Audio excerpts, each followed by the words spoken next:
Oh, who watches black and white movies with no sound?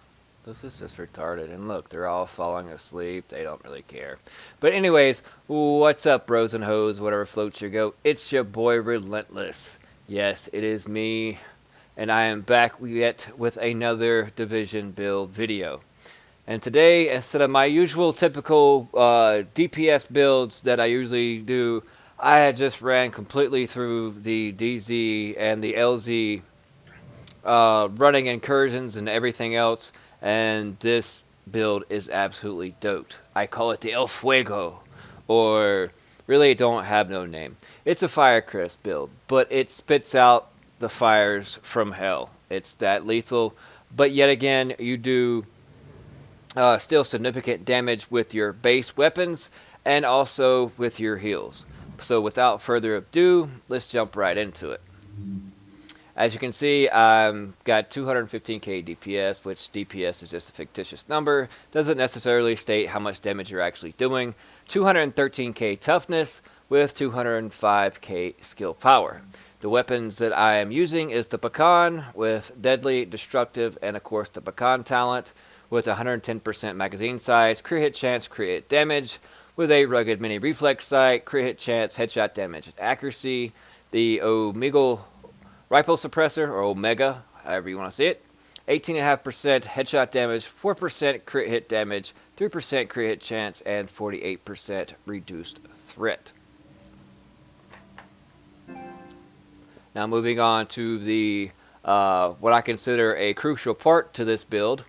And yes, my microphone just disconnected, but have no fear, do not worry, pay no attention to that. It has Talented on it. Killing a target with this weapon increases skill power by 15% for 20 seconds. The effect does not stack. Killing a new target refreshes the timer. Also, it comes with Skilled headshot damage, or headshot kills with this weapon increase signature skill resources by 5%, and also Cool Headed. Performing a headshot reduces all skill cooldowns by 5%. And on my mods, I have 110% magazine size, 3% crit chance, 4.5% reload speed, large optics to MK scope 15x, 5.5% headshot damage, 4% crit hit damage, and 3% crit hit chance. Large muzzle with 17% crit hit damage, 2.5% stability, 2.5% crit hit chance, and 41% reduced threat. Now, there are better scopes out there that you can equip that'll give you a significant more amount of headshot damage, but I have potato aim, so I tend to hit more body shots than anything, but with the accuracy thrown on top of it, and the stability as in my small underbarrel, it still does significant damage and does really quite nicely with this build. Also, if I chose to do the lightweight M4 or even go with the Hungry Hog, these weapons are interchangeable. I just use these with these talents because the minimum requirements is only 38, 32 in firearms, so that way all my talents on these weapons are unlocked, so that way I can spec more into electronics and stamina. Let's jump right into the gear now. I am running the rapid chest piece roll with electronics.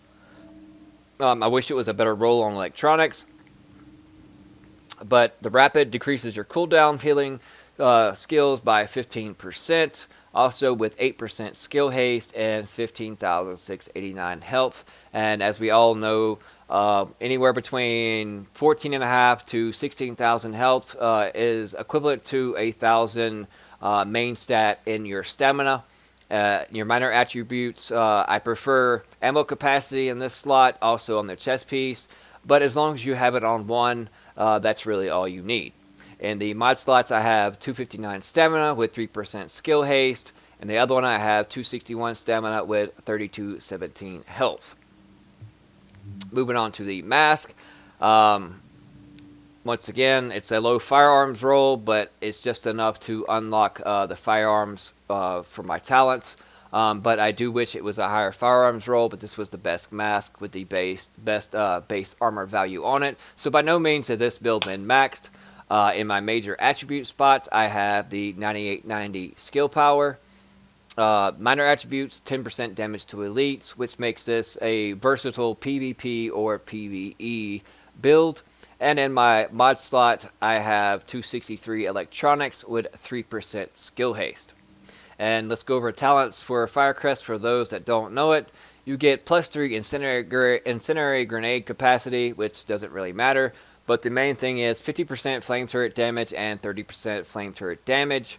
And also the 4-piece, your weapon damage is increased by 15% against burning targets. Moving on to the knee pads. I had a good stamina roll on this one. It's basically the only piece that I have rolled stamina on. And my major attributes, I'm doing health with disrupt resistance and shock resistance. I'd prefer, instead of increased kill XP, maybe flame resistance. But increased kill XP when it comes to the PvE side when using this build also helps out. I just helped a friend of mine, shout out to Girthmeister. We ran a couple incursions, I think it was 3 total, and I was managed to get 7 proficiency caches while using this build, and ran through them with no problem. Also in my mod slots, I have 248 stamina, 3% skill haste, 4% turret damage. Moving on to the backpack, I'm using a resourceful backpack. It's low electronics roll, but it didn't have skill power on it, and I thought that skill power was very more necessary because since it already had electronics, and I believe it had like crit damage onto it. So if you're running a backpack and you want to more or less go into a skill build, then that's the 2 that you would want. In your major attribute, you want skill power accompanied with electronics, but preferably in the electronics section in that main stat, you want 1250 or more. So if you have a better resourceful backpack out there, that makes it even more potent with this build, and will actually increase its damage and its skill power. Moving on to the mods, I have 259 firearms, 3% skill haste, 6.5% turret health, and 7% turret health. I'd prefer putting turret damage in these, but you can mix and match them however you prefer, because you are using resourceful, so every time you either pop a med kit or you heal yourself, in turn it heals your objects that you'll be using, such as the flame turret in this instance. Moving on to the gloves, I have 1269 in electronics, which is very good. 7.5% enemy armor damage, 7% skill haste, and 14% crit hit damage. In this situation, the enemy armor damage plays out well when using an LMG and such as a marksman rifle. And so that's what makes it more viable for PvE. And the skill haste comes in quite nice when you get your skills back. And with the talents that I have on my SOCOM M1A, accompanied with all the skill haste that I have stacked on here, works out really nice. But you can substitute, crit hit damage for crit hit chance, or whatever is viable more for your type of playstyle. Moving on to the holster, I have decent stats across the board, a little bit low on the base armor roll side, but it is accompanied with another 6% skill haste. And in the mod slot, I have 3.5% turret damage. Now let's go into the character sheet. As you can see, with my M1A, 13% crit chance, 62% crit damage, 124% headshot damage. These things can be improved upon, but I'm doing 22.5% enemy armor damage, 10% damage to elites, and as you can see, I'm doing 33% skill haste. So that skill haste comes in nice and handy, and then I still have enough survivability in my health pool. I'm around 31, almost 32% in armor with a health pool of 213.5k. So overall, this is a really nice build. I recommend you try it out. You get your skills back very fast by the time that you do throw a turret down. By the time it's finished, you can easily, you already have one right back up. My signature resource gain comes back really quickly. Also, my heals come back really fast, and we'll go over to those. As you can see, with Overdose, I'm healing for 176k to myself and almost 100k to my allies with a 30-second cooldown. On my turret, I got 270.6k health on it, doing 8415 damage. But then, with my cooldowns and the things that I have accompanied with all of this, that cooldown is reduced even significantly even more. So basically, as I noticed going through the incursions, I get my turret right back around every 15 seconds if done right and you hit them headshots.